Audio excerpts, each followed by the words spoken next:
A surreal situation. That's how a South St. Louis man describes the moment he woke up in a South African hospital after being attacked by two chimpanzees.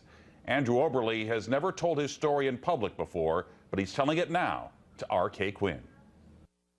Andrew's story is one of extraordinary strength and courage. 2.5 years ago, he was viciously mauled by the chimps he was studying, animals with 4 times the strength of a man. He's made tremendous progress in recovering from his injuries, but he's still not ready to talk about the moment of the attack. So we agreed that wouldn't be part of our interview.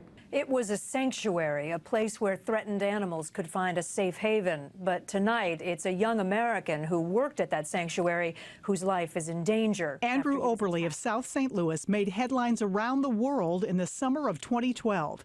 His grad school thesis on tool use among chimps took him to the Jane Goodall Institute's chimpanzee sanctuary outside of Johannesburg in South Africa. It was amazing. I mean, it's so cool to watch those guys, you know, figure out this problem that they have. He fell in love with the animals in 2nd grade, the day his teacher brought a book on Jane Goodall to Epiphany of Our Lord Catholic School. My mom tells me I went home that day and told her I want to work with chimps. What he never imagined is that living his dream, studying the animals he loves, would almost cost him his life.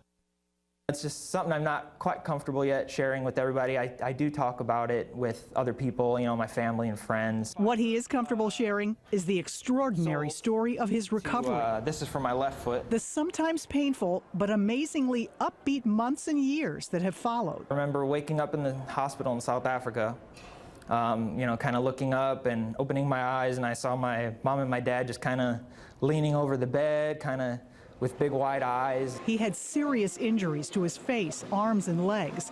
He needed hours of surgery to close his wounds, was initially in critical condition, on a ventilator, unable to talk.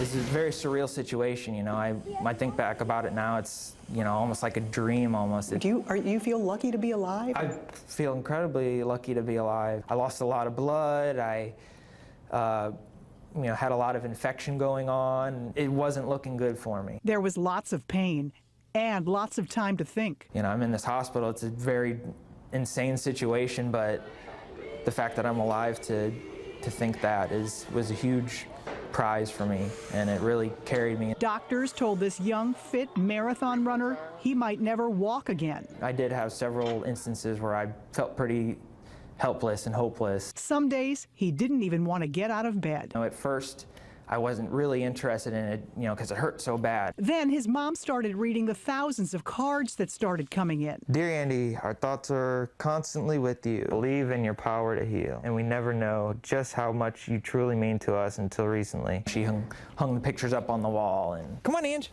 let's go for a walk. Also had a picture of my dog up on the wall, which, come on. Yeah, she's my baby, so that always inspires me too. When I really got into the physical therapy was when they told me, okay, we have to get you sitting up on the edge of the bed so you can fly home.